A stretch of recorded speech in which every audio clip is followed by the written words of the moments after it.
யாருனே தெரியாத ஒரு ஸ்ட்ரேஞ்சர் உங்க லைஃப்ல திடீர்னு வந்து அன்ஹெல்த்தியா இருக்கவங்கள ஹெல்த்தியா மாத்திட்டு திரும்பவும் மறைஞ்சு போயிட்டா உங்களுக்கு எப்படி இருக்கும்?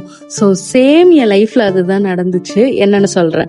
என்னை சுத்தி இருக்கவங்க, என் ரிலேட்டிவ்ஸ் எல்லாரும் என்னை பார்த்துட்டு ஒரு கட்டத்துல வந்து உடம்பு இவ்வளோ ஏறிடுச்சு, இதுக்கு மேல வெயிட் லாஸ் பண்ணவே முடியாது, பாசிபிள் இல்லை அப்படின்னு சொல்லி என்ன ஏற்கனவே டிப்ரெஷன்ல இருந்த என்ன இன்னும் டிப்ரெஷன் ஆக்கினப்ப நான் யார்கிட்டயும் அவ்வளவோ பேசல. நான் அதான் சொன்னல 2 வருஷம் அப்படியே தனியாவே இருந்துட்டேன். அப்ப நான் பேசின ஒரே ஒரு பர்சன் வந்து தக்கனாரி. ஹீஸ் ஃப்ரம் ஜப்பான்ல வந்து கணக்கா வாங்குற ஒரு சிட்டின்னு சொல்லியிருந்தாங்க.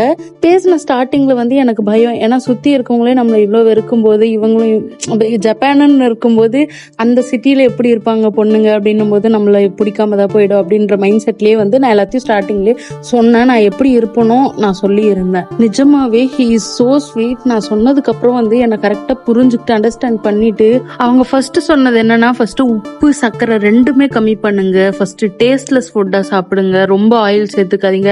அவங்க நிறைய டிப்ஸ் எல்லாம் சொல்லிட்டு நீங்க ரொம்ப ஸ்டெயின் பண்ணாதீங்க, ஃபர்ஸ்ட் வாக்கிங் போங்க, அதுக்கப்புறம் வந்து ஸ்கின் கேர் பண்ணுங்க, முக்கியமா ஸ்கின் கேர் பண்ணுங்க அப்படின்னு சொல்லி அவ்வளோ சாஃப்டா அவ்வளோ பொலைட்டா. நான் அதுக்கு முன்னாடி ஜாப்பனீஸ் பீப்புள் கிட்ட ஸ்ட்ரைட்டா பேசினதே இல்லை. ஃபர்ஸ்ட் பர்சன் அவங்க தான். ஆனா ரொம்ப ரொம்ப சாஃப்ட் அண்ட் ஸ்வீட். நான் இது வரைக்கும் யாருமே அந்த அளவுக்கு என்கிட்ட பேசினதே கிடையாது. ஆனா நான் அவங்க சொன்னப்ப எதையுமே ஸ்டார்ட் பண்ணல. அதனால அவங்களுக்கு கோவமா என்னன்னு தெரியல. அதுக்கப்புறம் நானே பேசுறதை ஸ்கிப் பண்ணிட்டேன். என்ன இவங்க அவ்வளோலாம் சொல்றாங்கன்னு சொல்லிட்டு எனக்கு அப்போதைக்கு புரியல.